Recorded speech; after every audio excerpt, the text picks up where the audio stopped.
Аллах Таала мақтаулар жана пайғамбарыбыз Мұхаммад саллаллаху алейхи ва салламға салам салаваттар болсын. Аллах Тааланың берген неаматтары менен табыктармен бүгін иншалла ушул жерде жыйналып отурабыз. Бүгін Аллах Таала насип кылган болсо биз жубайлардын бири-биринин акысы туурасында жана ошондой эле мусулмандын өзүнүн жоро жолдошторунун менен болгон мамилесинде жана аял затынын өзүнүн курбулары менен болгон мамиледеги кандай мамиле кылуу керек шариғат негизинде ушул негиздер бар да. Ошол негиздерди иншалла биз үйрөнөбүз. Биринчиден биз ушул усуллар менен өзүбүздүн жубайларыбызга, аял өзүнүн жолдошуна жана эркек өзүнүн жубайына ушул усуллар менен мамиле кылыш керек да. Эң биринчи биз ала турган бүгүнкү усул эң биринчи кимге тиешелүү? Эң биринчи жубайлар бири-бирине мамиле кылууга тиешелүү да. Жана ошондой экинчиден ар бир аял өзүнүн курбуларына же болбосо эркек өзүнүн жоро жолдошторуна мамиле кылууда дал ушул усулдун негизинде мамиле кылыш керек да. Себеби бул Куран менен сүннөттө далилдер менен келген нерсе. Албетте алилердин иншалла ар биринин далилин биз баяндайбыз. Жана ушул усуллар менен биз өзүбүздүн балдарыбызды тарбиялашыбыз керек да. Ушул усуллар менен балдарыбызды, кыздарыбызды тарбиялашыбыз керек. Себеби ушул усул менен тарбияланган үй бүлө жана балдарыбыз, кыздарыбыз иншалла Куран менен сүннөттүн тарбиясында чоңоет да. Куран менен сүннөттүн тарбиясында чоңоет. Анын ушу менен чоңойгон болгон болсо, ал Раббысы менен болгон мамилеси, жана пайгамбарыбыз саллаллаху алейхи салам менен болгон мамилеси, жана ата-энеси менен болгон мамилесинде, жана өзүнүн достору менен, жана ар бир көчөдөгү мусулмандар менен болгон мамилеси аныкы эмне? Шариғаттын негизинде болот да. Ал эми биз ушул убакка чейин ушул жубайларга кылган мамилени, жубайлар бири-бирине кылган мамиледе ахли сүннанын усулдарын билбешибиз мүмкүн да. Кандай мамиле кылат негизинде? Же болбосо жоро жолдошторго мамиле кылганда шариғаттын негизинде кандай мамиле кылат? Ушул нерсени уккан болушубуз да мүмкүн, укпаган болушубуз да мүмкүн. Көрсөңүздөр, ошон үчүн иншалла биз бүгүн ушул нерсени алабыз. Аллах Таала насип кылган болсо, ал эми кимде ким ушул усулдарга амал кыла турган болгон болсо, анын иншалла проблема чечилет да. Кандай проблема? Үйдөгү келишпестик проблема чечилет да. Мына дайыма биз өзүбүздүн ар ким өзүнүн үйүнүн уясынан учкан тарбиясы менен келинчегине мамиле кылат, келинчеги жолдошуна мамиле кылат, досторуна, курбуларына ошол өзүнүн уясынан алып чыккан тарбиясы менен, ата-энеси берген тарбия менен мамиле кылат дагы, анан проблема болсо ошону чече албай кыйналып жүрөт да. Ал эми кайсыл бир мусулман Куран менен сүннөт көрсөткөн усулдардын негизинде жашай турган болгон болсо, биринчиден ал проблема түшпөйт да. Биринчиден. Экинчиден ал проблема түшсө дагы аны чечип коюу жолу өтө жеңил, оңой болот да. Биринчи усул. Үйдүн фундаменти болсо эмне? Үй кура албайсың да. Үйдүн фундаменти жакшы болбосо, курулган үй эмне? Эртең жамгыр жаса, кар жаса кулайт да. Эң биринчи үйдүн фундаменти бекем болуш керек. Ошондой эле эң биринчи эмне? Асылдап коет усул. Адамдар менен, үй бүлө менен кыла турган мамиле Куран менен сүннөттүн негизинде туура болуш керек да. Ошол туура болгон болсо, иншалла калган нерселер үстүнө курулуп кете берет. Биринчи асыл, биринчи усул. Ар бир мусулман өзүнүн жубайына мамиле кылууда Аллах үчүн мамиле кылыш керек да. Аллах үчүн. Биз ушул нерсени билишибиз да мүмкүн, билбешибиз да мүмкүн да. Амал кылыш да мүмкүн, кылбаш да мүмкүн. Сен өзүңдүн жубайыңа же жолдошуңа, досторуңа мамиле кылганда ушул жубайды Аллах Таала мага жолдош кылып берип койду. Ошого эмне? Тамак берсең да, кийим алып берсең дагы, бир жакшы мамиле кылсаң дагы, ким үчүн? Аллахтын ыраазылыгы үчүн мамиле кыласың да. Аллахтын ыраазы үчүн мамиле кыласың. Сени биринчи кылынып аткан мамилең Аллах Таала буйругандык үчүн ибадат болот, жана сенин дагы ниетиң дагы турат да. ниетиң тура, кылган мамилең дагы тура, мына ушул нерсе сен иншалла Аллахтын асына соо аласың да. Соо аласың. Сен бизден канча келинчектерге, жубайларыбызга, досторубузга жакшы мамиле кылабыз. Бирок кандай максатта? Ушул менин келинчегим да деп, же болсо менин бул досум да мага бир жакшылык кылбады беле, же болсо келинчегим мага деле жакшылык кылбады беле дейбиз дагы. Ушундай жакшылыктарды кыла беребиз, бирок Аллах үчүн эмес да. Мындай эле кете берет да. Бирок сен ниетиң туура болгон болсо, ооба Аллах Таала ошого жакшылык кылуумду буйруган, мен ошого Аллах үчүн жакшылык кылам. Себеби Аллах Таала ушул нерсе менен буйруган депчи. Мисал келтирейин. Даарат алыш ибадатпы, ибадат эмеспи? Ибадат. Бирок көпчүлүк учурда адамдар даарат алганда чын ыхластан Аллах үчүн деп даарат албайт да. Жөн эле барып намазым туура болсо экен деген максатта барат да, даарат алат да, намаз кирип кетет да. Даараты туура. Бирок сооп каяктан алат? Намаздан алат да. Бирок даарат алып атканда ошол дааратты, ибадатты эсептегендиктен ал үчүн сооп албайт да. Сен даараттан да сооп алыш үчүн эмне кылышың керек? Сен ичиңен ушул ибадат деп ниет жаңыртып туруп алышың керек да, дааратты. Мына ошондо сен эмне? Намазың да туура болот, жана даарат алганың үчүн дагы эмне? Сооп аласың да, көрөңүр. Ошон үчүн келинчекке мамиле кылганда жөн эле мамиле кыла бербестен, сен ага эмне? Мамиле кылып атканыңда Аллах Таала үчүн мамиле кылышың керек. Мына ошондо ар бир оозуна салган нандан баштап, эттен баштап, кийим, бүттүк мамилеңде иншалла сени Аллахтын асында сооп аласың да. Көрсөңөрбү? Эң биринчи мамиле.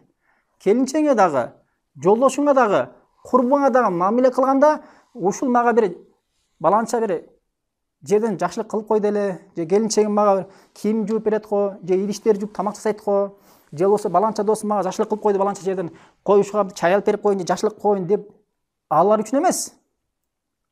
Же алардан бир жакшы сөз угуш үчүн эмес. Же алардан бир келечекте мейли ага чейин бербесе дагы, ушул убакка чейин жакшылык кылбаса дагы, иншалла мен бүгүн кылып коеюн. Эртең иншалла мен барам да, үйүнө барам да. Же анын айылына барам, шаарына барам, барганда мал кылбаса уят да. Мен кылып аткандан кийин депчи. Кээ бирлер ушундай. Бир жакшылык кылса, андан жакшылык күтөт да. Аллах Таала үчүн чын ыхлас бияктап калган да. Баягы бизде бар го тойлордо. Бирөөгө акча бергенде не деп берет? Сен мага алып келесиң деп берет да. Ойдо турат да. Мен сага 5000 сом бердим. Эми сен 5000 сомду алып келишиң керек дейт да. Алып келбесе согуш болот. Эки тууган ажырайт. Мына ошондой. Ошон үчүн биринчи асыл экен мамиле кылганда Аллах үчүн мамиле кыл. Аллах үчүн. Мына ушул чыныгы бактылуулук. Бактылуулук. Сен үйүңө канча деген үй бүлөгүңө канча деген жакшылык кыласың, ошонун баары сооп болуп жазыла берет да. Себеби Аллах Таала Куранда Инсан сүрөсүнүн 8-9 аяттарында мынтип айтат да. Иннама нут'имукум ливажиллахи дейт. Ла нуриду минкум жазаа вала шукура дейт да. Карагыла. Аллах Таала ушундай бир эмне момундарды мактап атат да. Алар дейт мискиндерге, жетимдерге жана башка адамдарга бир тамак бергенде дейт, алардан эч нерсе каалабайт дейт да. Бир гана каалаган нерсе эмне дейт?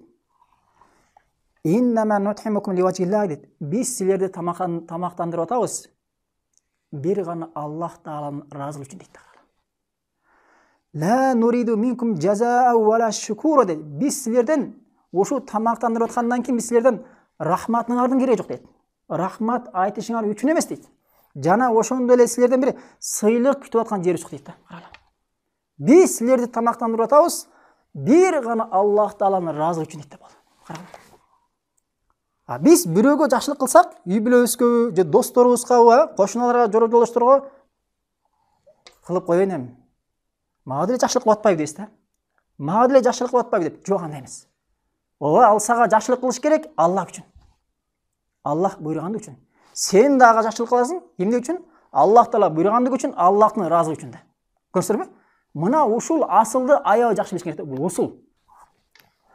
Жана ушул окшогон амалдардан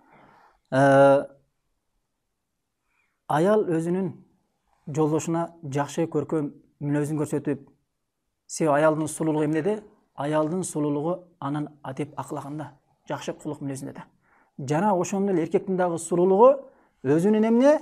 Көркөм мүнөзүндө. Экөө тең ошол көркөм мүнөзү менен сулуу. Себеби Усамата ибн Шарик радиаллаху кала кунна жулусан индан наби саллаллаху алейхи вассалам канна мала русина тайру дейт да.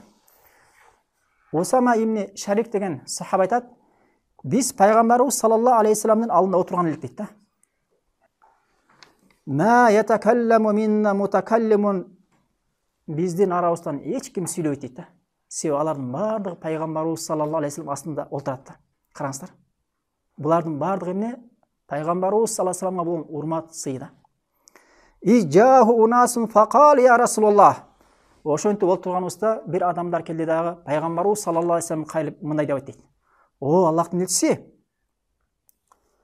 мен ахаббу ибадиллах илаллахи. О Аллахтын элчиси, Аллах Тааланын кулдарынын арасынан Аллах Таала эң жакшы көргөн кулу ким деп сурат дейт. Аллах Тааланын кулдарынын арасынан Аллахка эң сүйкүмдүүсү, Аллах Таала эң жакшы көргөнү ким деп сурат дейт. Чоң суроо да. Себеби бардыгыбыз Аллах Тааланын жакшы көргөн кулу, сүйүктүү кулу болушун каалайбыз. Тура отура эмеспи? Бардыгыбыздын максатыбыз ушул, урматтуу туугандар. Мейли ал аялдар болсун, мейли ал эркектер болсун, айырмасы бардыгыбыздын максатыбыз Аллах Тааланын ыраазыгына жетүү. Ошондо пайгамбарыбыз саллаллаху алейхи вассалам айтты: "Кала ахсанухум хулукан." Адамдардын арасындагы эң жакшы кулук мүнөзгө ээ болгон деп айтты. Мына ушул адамды Аллах Таала эң жакшы көргөн. Аллах Таала эң жакшы көрөт деп айтты. Караңыздар. Мынакей. Ошон үчүн эмне? Кулук көчөдө эмес. Эгер сен көчөдөгү адамдарга жакшы мамиле кылыш буйрулган болгонбосо, кошунага ошондой мамиле болгон болбосо, анда сенин кулук мүнөзүңө эң акылуу адам ал, сенин эң жакын адамың да. Ал ким? Сенин келинчегиң. Же болбосо аял адам болгон болсо, анын жолдошу деп көрсөңөр. Мына урматтуугандар.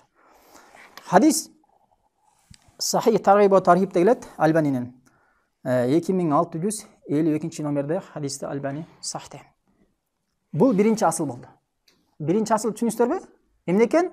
Сен жолдошуңа, келинчегиңе жана жоро жолдошторуңа мамиле кылсаң, ким үчүн мамиле кыласың? Аллахтын ыраазыгы үчүн. Кимге мамиле кылба? Кайсы бир мусулманга мамиле кылбаган? Аллахтын ыраазыгы үчүн. Иннамал а'малу бинният. Амалдар ниетке жарашат. Экинчи асыл, Аллах Таала шариатта буйругандай, күйөөсү аялынын акысын, аялы күйөөсүнүн акысын берүү. Аллах Таала шариатта буйругандай. Ар ким өзү каалагандай эмес, же өзү ойлогондой эмес. Кандай? Аллах Таала Куранда жана пайгамбарыбыз саллаллаху алейхи вассалам хадисте буйругандай, көрсөткөндөй, ар бири аял жолдошу келинчегинин акысын берүү. Же болбосо мусулман өзүнүн жанындагы досторунун акысын берүү. Мына көрсөңөр. Себеби Аллах Таала Бакара сүрөсүнүн 228 аятында "Валахунна мислуллази алейхинна бил маруф ва лириджал алейхинна даража" дейт. Аллах Таала айтат, эркектердин жубайларынын акылары болгон сыяктуу, аялдардын деле эркектердин болгон эмне акысы бар дейт. Көрсөңөр? Эркектердин аялдардан акысы болгон сыяктуу, акысы барбы эркектердин аялдардан? Дал ошондой эле аялдардын дагы эркектердин акысы бар дейт. Бири-биринин акысы бар да. Бири-биринин акысы бар. Ошондуктан үй бүлө кургандан кийин аялдам өзүнүн акысын билсе, эркек адам өзүнүн акысын билсе, ар бири өзүнүн ордун биле турган болгон болсо, урматтуу туугандар, анда үй эмне үчүн бузулат анда? Анда мындай курулган үйдөн жарака кетпейт. Бирок биз шариаттагы акыларыбызды билбейбиз. Анан билбегенден кийин беребиз. Жада калса кээ бирлер аял эркектин ишин кылып, эркек аялдын ишин кылып чаташып кеткен, чырмалып кеткен. Бири-биринин акысын билбейт. Жада калса азыркы учурда биринчи жолу угаткан болушу мүмкүн ушундай нерсеничи. Шариатта аялдын акысы бар, эркектин акысы бар. ар бир өзүнүн аксын билген болсо, урматтуу туугандар, жашынакай жашайт. Мына ошон үчүн Абдул Аббас келинчегимди мен үчүн сулууланганын каалаганымдай эле мен дагы жубайым үчүн сулууланганды жакшы көрөмүн дейт да. Себеби бири-биринин акысы бар да.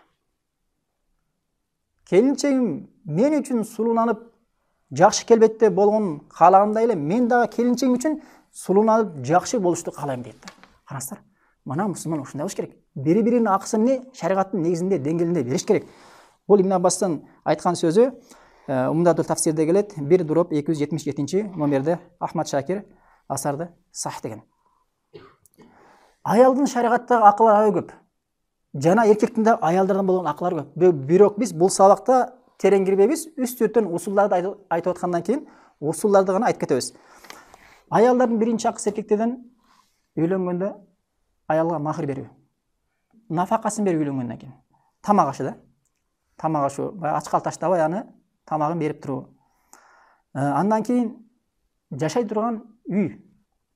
Мелал жеке өзүнүн үйү болобу, же болсо квартира болобу, айырмасы эң негизи жашай турган, аны талага таштабай жашай турган үй болуш керек.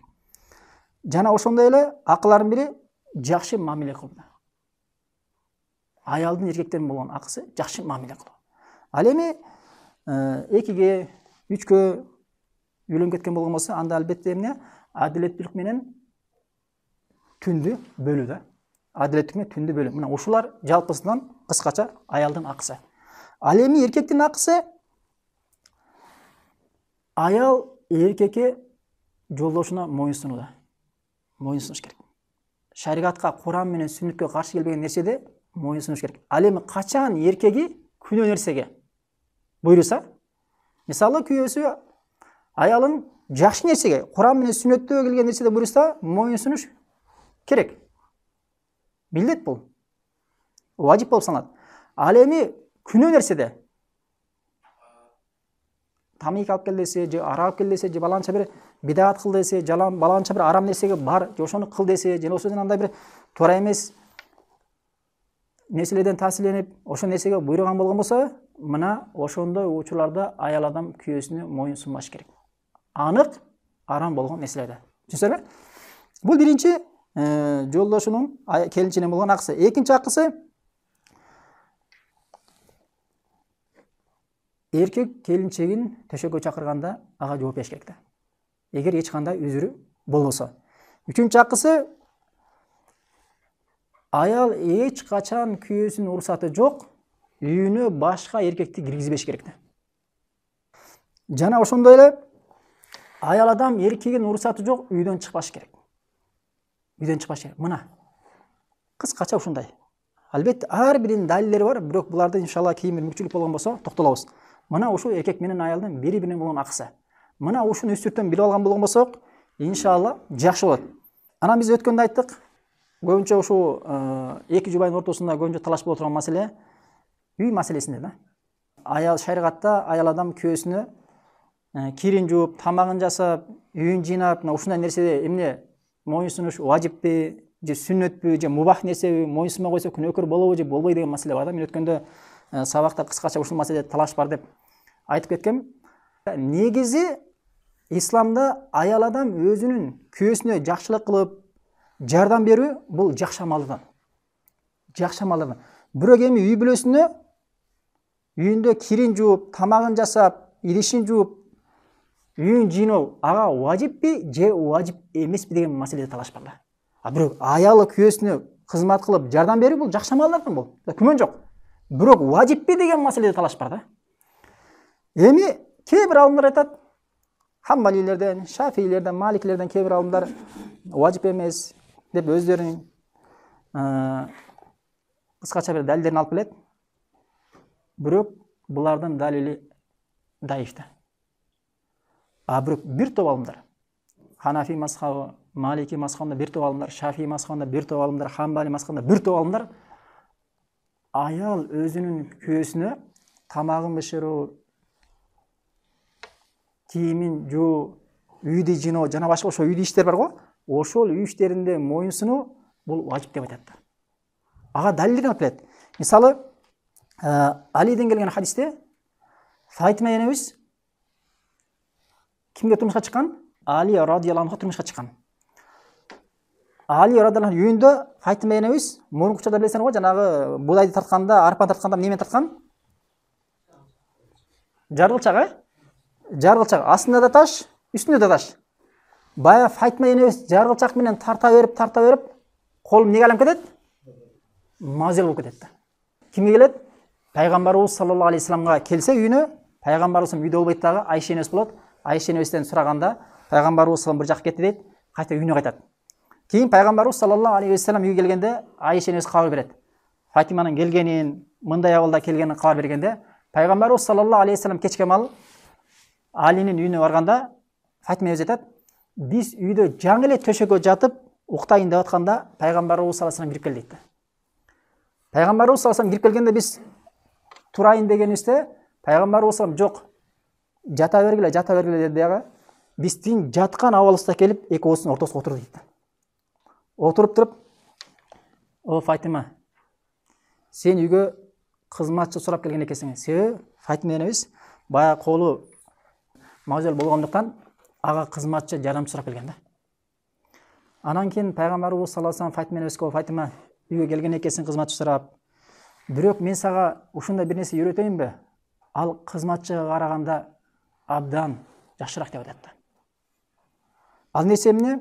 Субханалла деп күндө төшөккө жатардын алдында Субханалла деп 30 жолу, Алхамдулилла деп 30 жолу, Аллаху акбар деп 34 жолу айтканың, бул сен сураган кызматчыга караганда алдаганча жакшы деп атат. Ушул хадис Бухариде келет, 6118 номер. Алымдар айтат, ушул хадисти карай турган болгон болсок, пайгамбарыбыз саллаллаху алейхи вассаламдын шарапаттуу болгон кызы Фатима энебиз Алинин кол астында кызмат кылып атат. Туурабы, туура эмеспи? Себеби жаргылчак тартып атат. Колдун мазел болуш үчүн эмне? Адам көп жумуш керек да. Көп жумуш кылыш керек да. Мына ошол Али радияллаху анху астынан кызмат кыла берип ошондой даража жеткендиге пайгамбарыбыз саллаллаху алейхи вассаламдан жардам сураганда пайгамбарыбыз барып туруп, "Али, сен эмне үчүн буну иштетип атасың Фатиманы? Сен иштетпегин, сен өзүң иште, же болбосо ордуна бир кызматчы алып кел дагы, ошону иштет" деп пайгамбарыбыз саллаллаху алейхи вассалам Алинин кылган ишин кайтарган эмес дейт. Тескеринче пайгамбарыбыз саллаллаху алейхи вассалам барып Фатима энебизге жакшы сөздү үйрөтүп кетип калган дейт да. Алинин кылып аткан ишин, Фатима энебиздин кылып аткан ишин тастыктап кайтарган эмес. Ушул нерсе дал болот эмнеге? Аял адамдын өзүнүн жолдошуна үйүндө иштерине жардам беришке дейт. Түшүнүктүү маселе, түшүнүктүү эмеспи? Түшүнүктүү, Экинчи хадис Асма бинти Абу Бакр. Билесиңер, Асма кимдин кызы? Абу Бакирдин кызы. Ошол кызы кимге чыккан бул? Бул Зубайр ибн Авам деген сахабага турмушка чыккан. Ошол Асма айтат, Зубайр кедейле дейт. Анын колунда бир гана аты менен суу ташыганга төбөсү гана бар эле дейт. Мен ошол атын алыс жерге пайгамбарыбыз саллаллаху алейхи вассалам жер берген, Зубайрга жер бергенде, ошол жери Мадинадан бир аз алыс эле, ошол жерге барып атын ототуп, төбөсү менен суу ташыйт элем дейт да. Жана ошол жерден башыма, бая билесиңер, араб жерде баштарына идиш коюп алып туруп көтөрүп келет да. Курманы салып алып көтөрүп келетем дейт да. Хадисте келет, ошол болжол менен азыркы учурда болжол 4 километр болгон дейт да. Асма бинт Абу Бакр, Асма энебиз 4 километрден эмне? Ошол башына курманы салып алып идиш менен ташыйт эле дейт да. Атын ототкон дагы эмне? Төбөсү менен суу ташыган, суу берген, мына ошондой кызматтар кылган да. Бирок Абу Бакир же пайгамбарыбыз саллаллаху алейхи вассалам аны кайтарган эмес да. Бул эмне? Пайгамбарыбыз саллаллаху алейхи вассалам кызы Фатима, бияктан Абу Бакирдин кызы Асма кызмат кылып атабы, кылган жокпу? Кылып атат. Бул хадис Бухариде келет 5224 номерде. Жада калса пайгамбарыбыз саллаллаху алейхи вассаламдын өзүнүн жубайы Айша энебиз пайгамбарыбыз саллаллаху алейхи вассаламга кызмат кылган. Айша энебиз айтат, мен хайыс болгон абалда пайгамбарыбыз саллаллаху алейхи вассаламдын башын жууйт элем дейт. Хадис Муслимде келет 297 номерде. Мына көрүңүздөрбү? Айша энебиздин өзү пайгамбарыбыз саллаллаху алейхи вассалам кызмат кылган. О Айша, буну алып берип кой деген, тигини алып берип кой деген, тигини кылып кой деген, Айша энебиз ошондой иштерди кылып, мына башын жууганга чейин жардам берген. Ошондуктан алымдар айтат, туурасы үй иштерин, кир жуу, тамак аш жасоо, үйдү жыйноо бул эмне? Аялдарга важип деп айтат да, милдет деп айтат да. Ооба, туурасы ушул. Милдет аялдарга. Бирок эмне? Буну биз ошо милдетте аларды мажбурлабай, аларга жардам бериш керек да. Өткөн сабакта алдык, пайгамбарыбыз саллаллаху алейхи вассалам келечектерине жардам бергенин, дажа калса кой саганын, жана башка көп иштерди кылганын, бүт иштерге пайгамбарыбыз жардам берген да. Адамдар арасында ар кандай адамдар бар да. Аялдарын, келинчектерин кул сыяктуу болуп алган да. Кул сыяктуу болуп алган. Тамак иштин баардыгын жада калса, эркектердин иштерине чейин кылдыра берет кээбилерчи. Эч кандай дем алдырбайт аларда. Бир аялына көңүлүн көтөрүп, бир күнү бир бош болгондо тамак жасап коюу, андай нерсеге барбайт. Жада калса, аялы ооруп төшөктө жатып калса дагы кыйнап тамакты да кылдырат, кирин да жуурат. Бир гана өлүп калса гана аргасыз өзү калат да. Ооруп аткан жерден тургузуп кыл дейт да, мажбурлайт да. Урматтуу туугандар, пайгамбарыбыз саллаллаху алейхи Айша энебиз жашынакай абалда жүргөндө эле, жубайлар жашынакай абалда болгондо эле пайгамбарыбыз аларга жардам берген. Биз да аларга жардам беришибиз керек. Кээ бир аялдар айткандай, ушу бир ооруп калганда бир жада калса, бир элдин аялдары ооруган сыяктуу жашынакай ооруй албайм деп аткан экен да. Кыйналганачы. Көрсөңүзбү? Себеби аял адам ооругандан кийин ал төшөктө жатып эс алыш керек. Бирок сен аны тургузуп алып, буну кылдырып, тигини кылдырып, бул зулумдук болот да, урматтуулар. Көрсөңүзбү? Мына ошондуктан биз орто болуш керек. Албетте, аял адамдар дагы бул маселе четтен чыкпай, күйөөлөрүнө жардам бериш керек. Жана күйөөлөр да ушул маселеден четтен чыкпай, аялдарын кыйнап, мажбурлап, бүт ишти ошо тапшырып койбой, кээде көңүлүн көтөрүп, жардам берип, мына бүгүн иншалла менден сага белек болсун, бүгүн үй иштерин баарын өзүм аткарам иншалла. Кандай дейсиң? Бүгүн тамактын баары менден. Сен күндө шорпо кылсаң, мен сага бүгүн иншалла сен эң жакшы көргөн тамакты алып берейин деп. Көңүл көтөрүп коюш керек машалла. Жакшы жакшы эмеспи? Жакшы, көрсөрбү? Бул хадис Муслимде келет 297 номерде. Экинчи асыл эмне экен? Экинчи асыл эркек өзүнүн акысын, аял өзүнүн акысын билип, бири-биринин акысын берүү. Үчүнчү негиз бирөөгө ушундай мамиле кылуу, өзүнө кандай мамиле кылууну каалаган болмосо. Мисалы, сен өзүңө башка бирөөнүн өзүңө кандай мамиле кылуусун каалаган болмосоң, башкаларда дал ошондой мамиле кылууңда. Мына ушул үчүнчү асыл. Кандай ислам, Эгер биз өзүбүзгө жакшы мамиле кылууну каалагандай, башка бирөөлөргө дал ошондой мамиле кыла турган болгон болсок, биз эч кимге урушпайт элек да. Эч ким менен сөгүшпөйт элек. Эч ким менен мамилебиз бузулбайт эле. Мына чыныгы мусулман ушундай болуш керек. Негизи ушундай болуш керек да. Сен өзүңө кандай мамиле кылышын каалаган болсоң, дал башка бирөөгө ошондой мамиле кылышың керек. Сен өзүңө себеп жамандык каалабайсың, жакшылык каалайсыңбы? Сага окшогон алдагы адам, алда сен каалагандай мамилени каалайт да. Пайгамбарыбыз саллаллаху алейхи вассалам хадисин келе турган болсок, Абдулла ибн Амр аттуу сахаба айтат: "Кала Расулуллах саллаллаху алейхи вассалам, "Фаман ахабба ай юхзах анин нар" дейт. "Ва юдхалал жанна фалтатихи манияту ва хуа юъмину биллахи вал яумил ахир" дейт. Пайгамбарыбыз саллаллаху алейхи вассалам айтат: "Кайсыл бир адам" дейт, "Кайсыл бир мусулман тозоктон четтетилип, жаннатка киргизилүүсүн каалаган болмосо, ага өлүм келген кезде Аллаха ыйман келтирген абалда, жана ахирет күнүнө ыйман келтирген абалда, момун абалда болсун" дейт. Ага өлүм жеткен кезде дейт. Жана ошондой эле вал ятилан нас аллази юхиббан юта илейхи, жана адамдарга мамиле кылганда, башка адамдарга мамиле кылганда, өзүнө кандай мамиле кылууну каалаган болгон болсо, дал ошондой мамиле кылсын дейт. Караңыздар. Пайгамбарыбыз саллаллаху алейхи вассалам сонун нерсени буйруган бизге. Кимде ким тозоктон алыстатылып, бейишке киргизилүүсүн кааласа, ага өлүм жеткен кезде Аллаха ыйман келтирген абалда, жана кыямат күнүнө ыйман келтирген абалда, момун абалында болсун дейт. Себеби мындай абалда болбосо, мушрик абалда, куфр абалда өлүп кетип, тозокко кирет дейт Пайгамбарыбыз саллаллаху алейхи вассалам. Жана ошондой эле бирөөгө мамиле кыла турган болгон болсо, өзүнө кандай мамиле кылышты каалаган болгон болсо, дал ошондой мамиле кылсын дейт да. Караңыздар, субханалла. Пайгамбарыбыз саллаллаху алейхи ва саллям өзүнүн хавасынан сүйлөбөгөн да. Сүйлөсө да вахийдан сүйлөдү, урматтуугандар. Ментип эч ким сүйлөй албайт, урматтуугандар. Hadis Müslim'de gelет 1844 номерде. Мына пайгамбарыбыз саллаллаху алейхи ва саллям ушул нерсени буйруп атат. Сен бирөөгө мамиле кыласыңбы? Өзүңө мамиле кылышты кандай мамиле кылынууну кааласаң, дал ошондой мамиле кыл дейт. Ошондуктан урматтуугандар, бирөөгө мамиле кылганда жаман мамиле кылбашың керек. Ушул хадисти шархында Шейх Усаймин рахимахулла мындай деп айтат.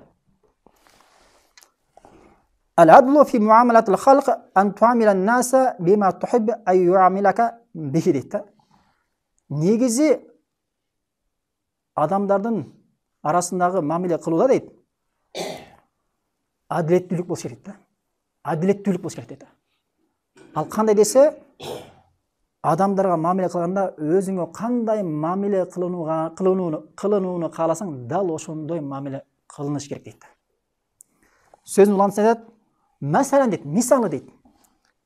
Иза араттан туамила шахсан муамалатан фарид ала нафсик. Эгер сен бир адамга мамиле кылууну кааласаң, ошол мамилени сен кылбай туруп, биринчи өзүң ошону өзүңө кылып көр дейт да. Хал ида амалака инсану биха хал тарда ам ла. Эгер бирөө сага дал ошондой, сен бирөөгө кылайын деп аткандай мамилени бирөө сага кылса, сен ошондон разы болосуңбу, же разы болбойсуң дейт да. Ин кунта тарда фамилху. Эгер сен ошондой мамилеге разы болуп турган болсоң, анда ошол адамга ошондой мамиле кыл дейт да. Ва илля фала. А сен разы болбойсуңбу, анда кылбаган дейт. Субханалла, караңыздар. Кандай сөз? Өзүңө насиха кылган сыяктуу башка бирөөгө да дал ошону насиха кыл дейт. Өзүңө бир нерсени жек көргөнүң сыяктуу башка бирөөгө дагы ошол нерсени жек көр дейт. Өзүңө жакшы нерсени жакшы көрөсүң дагы, каалайсың дагы бирөөгө эмне, башка бирөөгө, ай, боло берет бул эмне? Дейсиң да? Ал эмне, адам эмеспи? Ага боло берет, бирок сага болбойт. Бул адилеттүүлүк эмес да. Эгер адилеттүүлүккө кыла турган болгон болсок, анда өзүңө салып көрсөң ошол мамилени болбойт деп айтасыңбы? Анда ага да болбойт да. Көрүңүздөр, мына ушундай болуш керек. Бирөөгө жалган айтпагың, дал өзүңө жалган айтылууну каалабагың. Жана бирөөгө кыянаттык кылбагын, өзүңө кыянаттык болушун каалабагың дейт да. Адамдарга мамиле кылууда Шейх Усаймин айтат, сөзүнүн уландысында, адамдарга мамиле кылууда өтө жумшак. Жада калса сүйлөгөндө дагы бир сөзүңдү оңдоп алып, жашынакай бир көркөм сөз сүйлөгөн дейт да.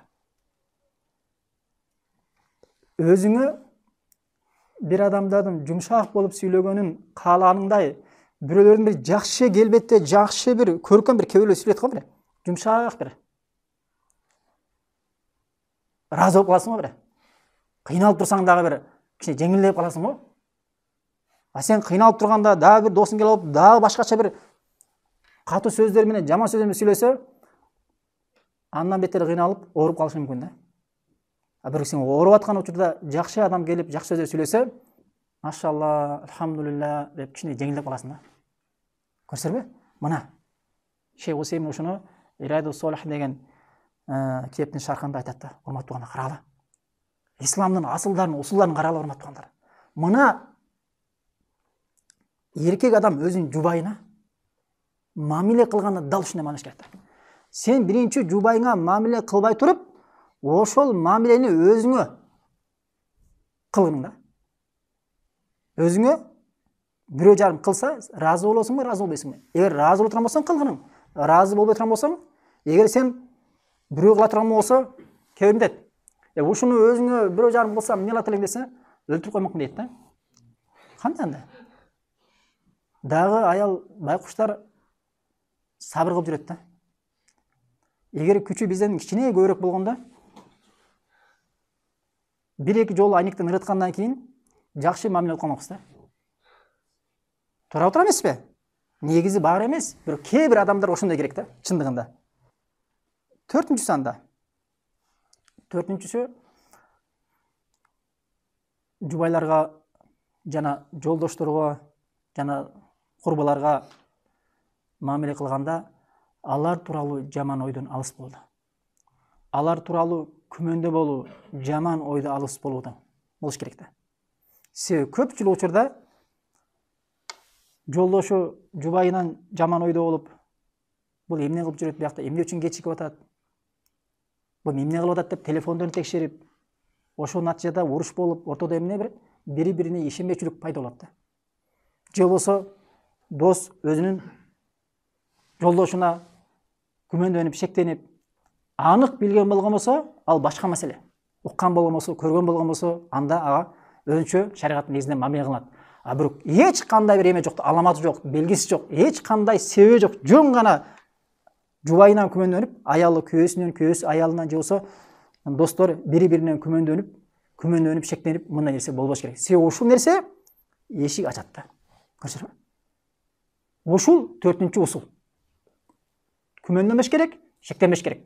Жөн гана болбогон себептер менен. Көрсөңүзбү? Аллах Таала Куранда Хужурат сүрөсүнүн 12-аятында мынтип айтат. Я айюхаллазин аману иштанибу касира миназ-занни инна ба'да-занни исмун дейт. О, иман келтирген момундар дейт. Силер көп дегенне жаман ойлордон алыс болула. Себеби кээ бир жаман ойлор дейт, кээ бир жаман ойлор бул күнөө дейт да. Күнөө дейт. Ошон үчүн биз кээде бирөөлөр тууралуу жаман ойдо болушубуз мүмкүн, бирок ошол туура эмес болгон себебинен Аллахтын астында күнөөкөр болуп калганбыз да.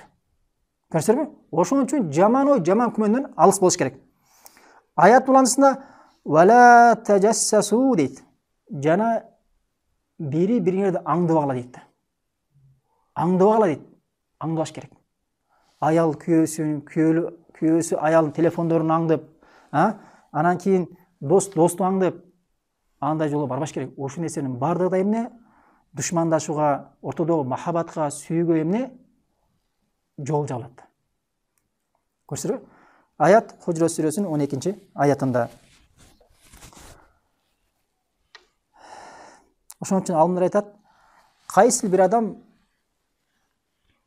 бирөөдөн күмөндөнсө, шектенсе, ал Аллахтын астында күнөөкөр болот деп ушул аятты далил келтиришет да. Ошон урматтуу туугандар, күмөндөнүүдөн, шектенүүдөн алыс болуш керек. Ошол эмне бир жамандыктын ачкыча эшиги болуп саналат шариаттачы. Бул 4-үчү. Бешинчиси аял өзүнүн жолдошу өзүнүн келинчегинин авраттарын, кемчиликтерин жабуу. Эми билесиңер, үйлөнгөндөн кийин, турмуш кургандан кийин ар бир адамдын кемчилиги бар. Кемчиликсиз бул ааламда адам жок. Баардыгыбыздын кемчилигибиз бар. Айыптарыбыз бар. Ошон үчүн адам үйлөнгөндөн кийин, жубай менен үйлөнгөндөн кийин сөзсүз түрдө келинчеги өзүнүн жолдошунан, жолдошу өзүнүн кемчилигинин айыптары көрөт. Мүмкүн айып ал өзүнүн Алла Таала жараткан баягы өзүнүн денесинде болушу мүмкүн, кемчилик. Же болбосо бир анын кулдук мүнөзүндө болушу мүмкүн, же кылган ишинде болушу мүмкүн, же башка бир кемчиликтер болушу мүмкүн. Мындай денедеги айып болгон болсо, же башка бир айыптар болгон болсо, албетте эч ким айтпайт, сактайт. Ал эми диний айып болгон болсо, диний, мисалы, намазга барбайт, же болсо кичинекей бир күнөөнү кылат, же бидаат кыла турган болсо, анда учурда насихат кыласың да. Насихат кылдыртат. Ал эми жеке бир Аллах Таала жараткан берген айыптардан болмосо, денесинде, андай учурда эмне? Аны жашырат да. Жашырыш керек. Себеби андай учурда аялы күйөөсүнүн айыбын айтып, күйөөсү аялынын айыбын айтып, бул деген шариатта бул мүмкүн эмес да. Мүмкүн эмес. Себеби пайгамбарыбыз саллаллаху алейхи вассалам Абу Хурайра хадисте мынтип айтат да: "Ман сатара муслиман сатарахулла фид дуня вал ахира" дейт да. Кайсы бир мусулман башка бир мусулмандын айыбын жашыра турган болгон болсо, Аллах Таала анын айыбын бул дүйнө жана ахиретте жашырып коет дейт да. Көрсөңүзбү? Сиз эгер бир мусулмандын күнөөсүн, айыбын, күнөөсүн эмес, айыбын жашырсаңыз, айыбын. Бир мусулман, бирок сиздин келинчегиңиз мусулманда бир акысы болгон болсо, диндеш, келинчегиңизде эки акысы бар да. Диндеш жана эмне? Үйлөнгөнүң, жубайың болгон үчүн сен жакындарың болуп калат да. Мына ушул эки акысыз болгондуктан сен анын айыбын көбүрөөк жашырышың керек да. Караңыздар. Хадис Ибн Хиббанда келет 2544 номерде. Ал эми жанында кээ бир адамдар бар. Мисалы, күнөө кылат, өзүнүн баягы кылган айып экиге бөлөт. Айтып коеюн ушу. Айып экиге бөлөт. Биринчи айып өзүнүн адамдын денесиндеги айыптар болот, же болбосо бир өзү жашырган айыптар болот да. Жашырган айыптарды ал айтылбайт. Ал эми өзү ашкереге чыккан айыптар бар. Мисалы, зина кылышы мүмкүн, тамеки чегет, арак ичет, бир күнөө кылат, бир жана башка арам иштерге барат. Өзү мындай ачык кылып жүргөн иштер болмосо, аларды ачык айтса эчтеке болбойт да. Ал эми өзү бирөөнүн билишин каалабаган айыптар кемчиликтер бар да. Ошондойлорду эмне айтпаш керек. Жеке барып насиха кылып, же бирөөгө насиха кылдырып, аны жашаш керек да. Ал эми адам өзү бир күнөөлөрдү элдин астында көрсөтүп эле кылып жүргөн болгон болсо, анда үчүн эмне жашырган эмне пайда? Өзү жашырбагандан кийин башка бирөөнү жашырганда эмне пайда? Көрсөтөбү? Ошон үчүн Ибн Раджаб рахмалла айтат, кээ бир алгач өткөн имамдардан ушундай асарлар келген дейт да. Адракту кавман лам якун лахум уюбун. Мен ушундай бир адамдарды көрдүм дейт. Алардын айыбы жок эле дейт да. Фазакару уюбан наси фазакару нас уюбахум. Ошол айыбы жок адамдар дейт. Адамдардын айыптарын айта бергендиктен адамдардагы алардын айыптарын айта турган болуп калыш дейт. Тактап айтканда, ушундай бир адамдар көрүм, алардын айыптары жок эле дейт. Ошол айыптары жок адам дейт, башка бир адамдардын айыптарын издеп, ошолордун айыптарын айтып жүрө бергендиктен, кийин ошол адамдардын айыптарын башка бирөөлөр айта турган болуп калды дейт. Ва адракту акваман дейт. Жана бир адамдарды көрдүм дейт. Канат лахум уюбун. Алардын айыптары бар эле дейт. Фа каффан уюбун нас. Ошол айыптары бар адам башка адамдардын айыптарынан тыйылып сакталышкан эле дейт. Фа насят уюбухум. Ошол себептен алардын айыптары дейт унутулуп жашыруун болуп калды дейт. Көрсөбү? Ошон үчүн адам бирөөнүн айыбына алек болуш керек. Азыркы учурда ушундай болуп кетти. Адамдар бири-биринин айыбын жашырбай эле, бири-биринин айыбын айтып, ошону тезирээк чыгарбаса болбойт, кыйналат. Тыпырчылап, телефону кайта-кайта сигнал берип, бирдеке кылып чыгарыш керек болот да. Чыгаргандан кийин аракаттанып калат. Чыгаргандан бирөө жазат. Машалла, сону кылдым депчи. Кактан таптым деп. Айыбы жакшы экен деп мактайт. Ошого аракаттанат да. Көрсөбү? Бул Жамиул Улум деген китепте келет, 2 дроп 291 номерде. Дагы көп деген асарлар бар. Убайдулла ибн Абдул Карим деген алым айтат. Ман райтаху ятлубу ал-асарат алан-нас фa'lam annahu ma'yum дейт. Эгер сен дейт бир адамды көргөн болсоң дейт, адамдардын кемчиликтерин издеп жүргөн адамды көргөн болсоң, билгениң ошол адамдын өзүндө айып бар дейт. Өзү кемчиликтүү адам дейт. Себеби шариатта билген адам, Аллахка ыйман келтирген адам, шариатты бир жакшы деңгээлде билген адам бирөөнүн айыбын издебейт. Себеби өзүндө да ошондо айып бар да. Себеби айыптан эч ким саламатта калбайт турматыңдар. Себеби мондай хадистер келип атат. Аллах Таала анын айыбын сактаган болгон болсо, Аллах Таала аны бул дүйнө ахиретте айыбын сактап коет деген хадистерди уккандан кийин, башка хадисте кимде-ким бирөөнүн айыбын ачкан болсо, Аллах Таала анын айыбын эмне? Өзүнүн эмне? Үйүндө ачып коет деген хадис бар да. Өзүнүн үйүндө, үй бүлөсүнүн астында айыбын чарып коет да Аллах Таала. Мына көрсөтөрбү? Бул Таубих ва Танбих деген Асбаханинин китебинде 238 номерде. Суфян Саури айтат. Лаула сатруллаху аза ва жалла ма жаласана ахад дейт. Карала. Эгер дейт Аллах Тааланын күнөөлөрдү жашыргандыгы болбогондо дейт, анда биз менен эч ким олтурбайт эле дейт. Аллах Тааланын күнөөлөрдү жашырганы болбогондо дейт, биз менен эч ким олтурбайт эле дейт. Ким аз саламатта, кимдин айыбы жок? Кимдин айыбы жок? Да келинчектерге рахмат дегиле. Ошолор олтуруп чай ичип отурат да. Турабы? Кээ бирөө билиши мүмкүн да. Билип унчукпай көз жумуп жүрөт да, эч ким айтпайт. Бул айтып атат, эгер Аллах Таала жашырбаганда айыптар болсо, кылган айыптар элге астында чыгып турганда, эч ким көчөгө чыга алмайбыз. Жана сен менен эч ким олтурмак эмес. Мына ошону айтып атат да. Бул Шуабул Иман Бахахиде 4200 Үчүнчү номерди мына көрсөң, ошон үчүн айып менен алектенбеш керек. Бирөөнүн кемчиликтери менен, айыптары менен алектенбей, сен биринчи акылдуу болгон болсоң, өзүңдүн кемчилиги менен айыбыңды оңдош керек. Кээ бир адамдар бар, бир Аллах Таалага бирөөнүн айыптарын айтып, кемчиликтерин айтып, элдин арасында жайганга бир милдет кылып койгондой да, фарыз кылып койгондой жүрөт да. Ар кимдин айыбын издеп, кемчилигин издеп, субханалла, ооруп калган да. Ооруп калган. Мындай адамдар кайта ошол оорудан айыбы, сакайып өтө оор. Мындай ооруга түшкөн адам билбей калат, сезбей калат да. Ошон үчүн бирөөнүн айыбы менен эмес, сен өзүңдүн айыбың менен оңдошко алек бол. Иншалла кыямат күнгө чейин барганча, өлгөнгө чейин бир топ айыбыңды иншалла оңдоп жетишип калышың мүмкүн да. Ал эми сен бирөөнүн айыбы менен алек болсоң, өзүңдүн айыбыңды унутуп койгон болсоң, азапталасың да. Эмне үчүн? Биринчи өзүңдүн айыбыңды оңдогонуң үчүн, экинчи бирөөнүн айыбы менен алек болуп, күнөө кылганың үчүн эки тараптан азапталасың да. Акылдуу акылдуу эмеспи? Акылдуу адамдын иши эмес бул.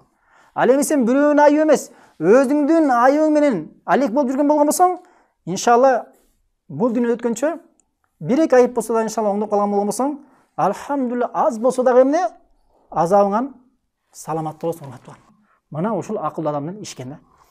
Жогору айткандай, келинчектин кемчилиги болот, денесинде болот, сулуулугунда болот, адеп акылаганда болот. Урматтуу туугандар, жашырыш керек.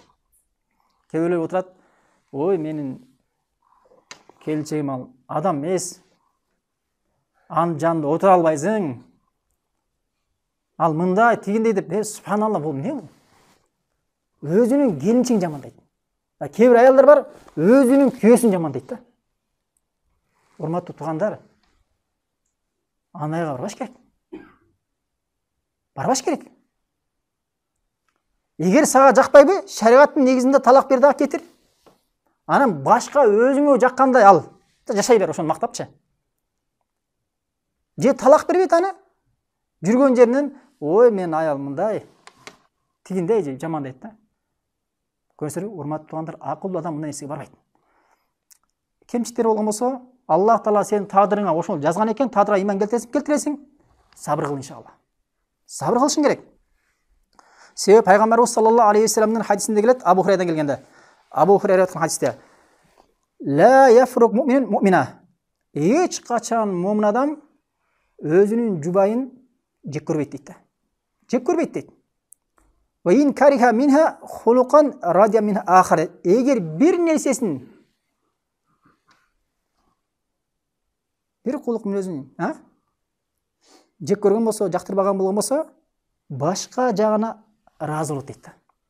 Эми албетте сен үйлөнгөн келинчек, же болсо сен үйлөнгөн жолдошуң жакшы жагы болгон үчүн үйлөндүң да, тура отура эмеспи? Жакшы жагы бар, ошон үчүн үйлөндүң да. Сага алхамдулилла акчасын таап келип берет, тамагын алып келип берет, кийимин алып келип берет. Же болсо келинчегиң сага тамак кылат, машаалла. Суктанып жей тургандай тамак кылат да. Кийимиңди жашнакка кылып туруп, машаалла, жууп туруп үттөп берет. Чаң түссө дагы чаң көрүнүп турат алыпчы. Жана башка сени жашнакка тосуп алат. Сен бир жеринен жактырбаган болсоң, экинчи жагынан ыраазы болушуң керек да. Каралы. Хадис, пайгамбарыбыздын хадиси. Муслим 1469 номерде. Сабыр кылыш керек. Сабыр кылыш керек. Жора жолдошторго сабыр кылыш керек. Арасында жакшылары бар. Арасында четтен чыккандары бар. Ар кандай адамдар бар. Ошон үчүн футбол мегият айтат: "Ман талаба ахан била айбин бакия била ахин" дейт да. Не дейсиз бул дейм? Ким деген бир эч кандай айыбы жок дос издей турган болгон болсо, ал дос жок калат дейт да. Себеби эч кандай айыбы жок адам таппайсың да. Мына ошондуктан биз билишибиз керек. Имам Маликтин атасы, баарыңар билесиңер, үйлөнөт. Үйлөнгөндө барып киргенде, келинчегине киргенде, келинчегинин келбети жакпай калат да. Баягы аял абдан акылдуу аял болот. Келбетин жактырбаганын сезген аял: "Сиз сабыр кылыңыз. Балким Аллах Таала мен себептен жакшы нерсе берер" деп айтат да.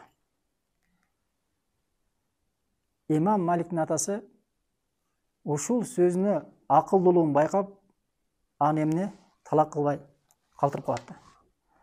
Бирок күндөр өтүп, Аллах Таала дүйнө илим баарын камтыган имам Маликти Аллах Таалага береке берет да. Көрүңүздөр бе? Ой, аялым жаман дейт. Баласы жашынаак окуп мыкты болуп турса, менин балам дейт да. Ал сенин эле балаң эмес ал. Сен өзүң көрүп алдың беле эмне? Аялың да баласы. Ошон үчүн экөөбүздүн балабыз деп айткан да мына. Келинчегим экөөбүздүн балабыз. Ja балаларынан жакшы жагы чыккан болсо, бул биз жактыкы дейт. Баласы жаман чыккан болсо, тайкез авузу билля тайкез дейт да. Шундай адамдар бар, чындыгында. Бешинчиси айып кемчиликтерин жашыруу. Алтынчысы аял жолдошуна жана жолдошу аялынын кылган жакшылыгына шүгүр кылуу. Шүгүр кылуу карагыла. Ушундай усулдардан биз кур калганбыз да. Жакшы ушундай бир ислам буйруган, Аллах Таала жана пайгамбарыбыз саллаллаху алейхи буйруган ушундай жакшылыктан кур калган себебинен эч кандай жакшылыкты күйөөсү аялынын жакшылыктарын көрбөй калган. Аларга шүгүр кылбай калган. Жана аялы дагы күйөөсү алып келе аткан тамакка, берип аткан кийимине акчасын көрбөй калган, шүгүр кылбай калган. Мына ошонун себебинен, нематтарды көрбөй калган себебинен ортого шайтан кирет дагынан бузаттан. Болбосо азыркы учурда элдин баары кедейликтен, ачкалыктан, кийими жоктан өлүп атканды бир адам көрбөйсүң. Бизде, Алхамдулилlah тескезинче тамактын көпчүлүгүн ооруп, майларды кетире албай, площадкаларда белине ардекени байлап алып жүргөндөр көрөсүң. Азыр ушундай медицинада ушундай эмелер пайда болду дейт. Арыктатабыз, мынча күндө арыктатабыз, мынча күндө майын кетиребиз, тияңдын майын кетиребиз, биягыңдын майын кетиребиз дегендер көп кетти дейт. Ошондой чындыгында. Азыр адамдар ачалыктан эмес, баягы токчулуктан өлүп атат да. Пайгамбарыбыз саллаллаху алейхи вассалам Абу Саид Худри риwayat хадисте Кала Расулуллах саллаллаху алейхи вассалам "Мен лам яшкурин наса лам яшкуриллах" дейт. Кимде ким адамдарга шүгүр кылбаса, ал Аллах Таалага шүгүр кылбайт дейт. Карагыла. Кайсыл бир адам адамдардын кылган жакшылыгына, кызматына шүгүр кылып, рахмат деп жакшы айтпаса дейт, ал Аллах Тааланын бергеттин нематтарына шүгүр кылбайт дейт. Хадис Тирмизиде келет. 1955 номерде хадисти Тирмизи, Албани жана башка имамдар сах деген. Шархында айтат алымдар, адамдардын адатынан, үйрөнүп калган адатынан бир адам мага жакшылык кылса, рахмат деп, жазакаллаху хайр деп айткан адам, ал шүгүр кылат дейт. Аллах Таалага дагы берген жакшылыгына алхамдулилля, Аллахтын берген немат деп таанып билет дейт. Ал эми кээ бир адамдардын адатынан адамдар жакшылык кылганда ошол жакшылыкка шүгүр кылбаган адамдар, рахмат деп айтпагандар, жазакаллаху хайр деп айтпаган адамдар дейт. Аллах Таала берген нематка деле шүгүр кылып хамд айтпайт дейт. Урматтуу тууганым, келинчегиң сенин көп деген жаман күнөөдөн тосулат. Тура эмеспи? Көп деген жаман, ыплас күнөөдөн тосуп атканга себепкерби? Себепкер. Сенин балалы болуп, келечекте баланча Асандын баласы деп сенин урпак улашыңа себепкерби? Себепкер. Эртең сен бул дүйнөдөн өтүп кеткен болгон болсоң, сенин артыңан калган бала дуа кылса, ошол балаңдын дүйнөгө келгенге келинчегиң себепкерби? Келинчегиң себепкер. Сенин кийимиңди жууп, идишиңди жууп, үйүңдү тазалап, чайыңды дайындап, сенин курсагыңда тогуз менен алек болуп 24 саат кызматында жүргөн келинчегиңби, келинчең эмеспи? Келинчеңби? Келинчең. Эмне кылыш керек? Жакшылыкпы, жакшылык эмеспи? Жакшылык. Ушул жакшылыгга алхамдулилля деш керек. Алхамдулилля деп ага шүгүр кылып рахматын айтыш керек. Эгер сен келинчеңе шүгүр кылбайсыңбы, анда сен Аллах Таала шүгүр кылбайсың. Жана ошондой эле аял адамдардагы күйөөсү эртең менен бисмилля деп чыккандан баштап Аллах Тааланын тадырына жазылган рызкын издеп келет. Бияка барып иштейт, тияка барып иштейт. Суық дебейт, ысық дебейт, ач дебейт, тоқ дебейт, иштеп келип атат. Кийимин кийгизип атат. Элдердин аялдары кийген кийимди кийгизип атат. Элдердин аялдары жеген тамакты жегизип атат. Элдер жашаган үйдө жашатып атат. Элдер жүргөндө жүргүзүп атат. Алхамдулилла, аял адамдагы шүгүр кылыш керек да.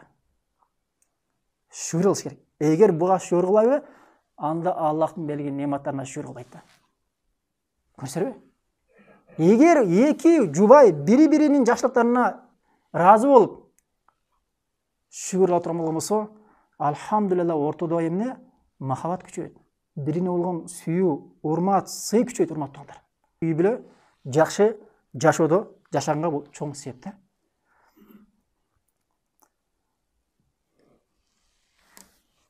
Пайгамбарыбыз саллаллаху алейхи вассаламдын Абдул Аббас риwayat хадисте "Кала наби саллаллаху алейхи вассалам уритун нара" мага тозок көрсөтүлдү дейт. Фаиза аксару ахлу ан-нисау якфурна. Мен ошол тозок ээлерин көпчүлүгүн куфурлук кылган аялдар экенин көрдүм дейт. Мага тозок көрсөтүлдү. Ошол тозокту караганымда тозоктун ичиндеги ээлери куфурлук кылган аялдар экен дейт көпчүлүгү.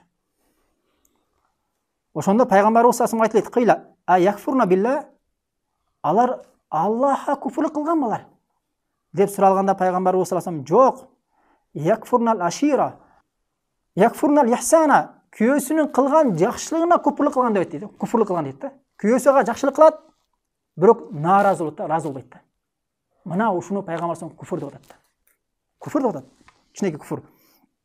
Хадис муасына айтат: "Лау ахсанта иля ихдахинна дахра сумма рат минка шайан қалат ма райта минка хайран қатту" деп атат дейді. Егер дейт күйөөсү аялына дейт өмүр бою жакшылык кылып келип, бир ушундай эмне күйөөсүнөн кичинекей бир эмне кемчиликти көргөн болгон болсо, ма райта минка хайран қат, мен сенин эч кандай жакшылык көргөн жокмун деп атат дейт. Каралы. Аял адам ушинтип атса, ал эмне куфурлук кылган болот экен да. Албетте кичинекей куфур. Пайгамбарыбыз саллаллаху алейхи вассалам тозокко келгенде тозок ээлеринин көпчүлүгү аялдар болгон да. Аялдар болгон. Эмне себептен дегенде, мына ушул себептен тозокко чет деген да. Ошон үчүн урматтуу туугандар, аялдар күйөөсүнүн берген алып келген нерсесине ыраазы болуп шүгүр кылышы керек. Эч качан бул нерсе айтпаш керек. Эми ушул хадис бир гана аялдарга тиешелиби? Жок. Алымдар айтат, бул нерсе көпчүлүк учурда аялдардын оозунан чыккан себептен пайгамбарыбыз саллаллаху алейхи вассалам аялдарды айткан дейт да. А бирок бул нерсе эркектердин да оозунан чыгат дейт да. Эркектер да айтат дейт. Эркектер да ушул нерсени айткан болгон болсо, жакшылык кылып келип бирок күндөрдүн бир күндөрүндө кемчиликке тиргенде, мен сенин эч кандай жакшылык көргөн жокмун деп айта турган болгон болсо, туура аялдар түшкөндөй эле эркектер да түшөт дейт да. Көрсөңүзбү? Бирок эмне үчүн бул жерде аялдар айтылган? Себеби көпчүлүк аялдар ушул себептен тозокко түшкөндүгүнөн айтылган да хадисте. Көрсөңүзбү? Ошон үчүн урматтуу туугандар, аялдар жолдоштору аялдарына шүгүр кылып, кемситерине сабыр кылып жашаш керек. Эч качан бир кичинекей кетирген эмчилик үчүн ушундай нерселерди айтпашыбыз керек, урматтуу туугандар. Аллах Таала баарыбыздын билип, билбей калган күнөөбүздү кечирген болгон болсун. Жубайларыбызга жакшы мамиле кылууну насип кылсын. Аллах Таала кыямат күнү кабырда, же болбосо кыямат күнү фитналарда, же болбосо тозокто ушул жубайларыбызга кылган зулумдук себептен азапталып калыштан Аллах Таала сактаган болгон болсун. Аллах Таала Куран менен сүннөттү мыкты үйрөнүп, Куран менен сүннөттүн элин жашап, иншалла үй бүлөбүзгө, ата-энелерибизге, жолдорубузга иншалла ушул шариаттын негизинде гана жакшы мамиле кылып, Аллах Таала имандын үстүндө, тавхидтин үстүндө, сүннөттүн үстүндө иншалла жакшы мамилени кылган абалда Аллах Таалага иншалла жолуккан болсун. Баракаллаху фикум.